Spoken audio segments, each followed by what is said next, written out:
जो लोग कर्जे के कारण परेशान हैं, कर्ज लिया है नहीं चुका पा रहे हैं, एक कर्ज चुकाने के लिए दूसरा कर्जा ले लेते हैं, दूसरा चुकाने के लिए तीसरा ले लेते हैं, उनके लिए हम लोग मदद करने की कोशिश कर रहे हैं। हम लोग सरकार से अपील कर रहे हैं, सरकार जिस तरह से बड़े बड़े उद्योगपतियों को राहत दे देती है, उनके कर्जे माफ़ कर देती है, उन्हें अंडर राइट कर देती है, राइट ऑफ कर देती है, कुछ भी नाम दे दो, वैसे ही जनता को भी राहत दे दो। हम लोग ये अपील कर रहे हैं सरकार से। अगर आपके ऊपर, आपके किसी रिश्तेदार पे, जानकार पे किसी तरह का कोई भी कर्जा हो, क्योंकि लोग क्या करते हैं ना, गरीब आदमी के पास पैसा नहीं है लेकिन इज्जत है, इज्जत है ना, वो इज्जत को बचाने के चक्कर में लोग आत्महत्या कर लेते हैं। इस वजह से कोई आत्महत्या ना करे, कोई गलत कदम ना उठाए, इसलिए हम लोग क्या कर रहे हैं, सरकार से अपील कर रहे हैं। सरकार जिस तरह से बड़े बड़े उद्योगपतियों को राहत दे देती है, उनका कर्जा माफ़ कर देती है, उनको समय दे देती है, वैसे ही गरीब आदमी को भी समय दे, कर्जा माफ़ कर दे अगर कर सकती है तो, नहीं कर सकती समय दे दे, नहीं तो कोई कानून ऐसा बनाए कि कर्जे के कारण कोई आत्महत्या ना करे, है ना। कोई गलत काम तो नहीं कर रहे। हम लोग ये काम पूरे देश में कर रहे हैं, लेकिन अभी हम लोग गुजरात में कर रहे हैं। गुजरात से लगातार हमें फ़ोन भी आ रहे थे, मैसेजेस भी आ रहे थे कि भैया आप लोग यहाँ आओ।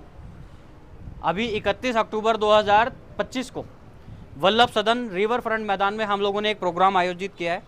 वहाँ पर हम लोग, जो लोगों ने फॉर्म भरा होगा, उन लोगों को कर्जा मुक्ति का प्रमाण पत्र भी देंगे, जिससे आपको राहत मिलेगी।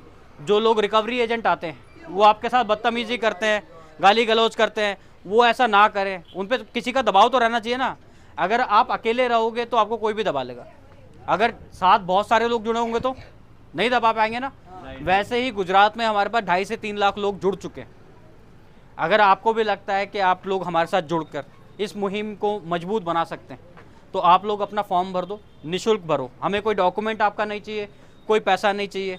हमारे नाम से अगर कोई पैसा मांगता है या डॉक्यूमेंट मांगता है तो उसकी पुलिस कंप्लेंट भी कर दो, क्योंकि हम लोग ये काम कर रहे हैं ना, वो पैसा कमाने के लिए नहीं कर रहे, हम लोग जान बचाने के लिए कर रहे हैं। जो लोग आत्महत्या कर लेते, कम से कम ऐसा ना करें।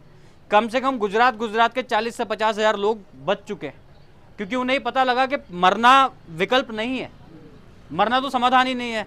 एक बात बताओ, जिन लोगों से पैसा लिया होता है, आपके मरने के बाद क्या वो लोग पैसा छोड़ देंगे? नहीं छोड़ेंगे ना।